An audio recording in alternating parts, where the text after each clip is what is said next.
Opening statements. Milord, আসামি mobile দেখা ছাড়া কিছুই খেতে চায় না, সারাক্ষণ কার্টুন দেখে এবং গেমস খেলে। আসামি সম্পূর্ণরূপে মোবাইল আসক্ত।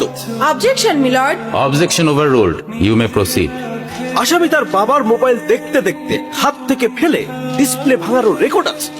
মহামান্য আদালতের কাছে আসামির সর্বোচ্চ শাস্তি আজীবন মোবাইল নিষিদ্ধ করা জোর দাবি জানাচ্ছি।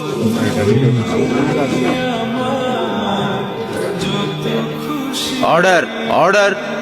আসামি কি কিছু বলতে চায়?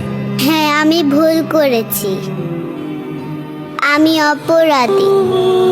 আমি মোবাইল ছাড়া খেতে চাইনি, কিন্তু খেতে চাইনি বলে কেউ গল্প করে আদর করে খাওয়াইনি তো। আমাকে মোবাইল দিয়ে ভুলিয়েছে, আমিও ভুলেছি। এখন মোবাইল ছাড়া খেতে ইচ্ছে করে না। কিন্তু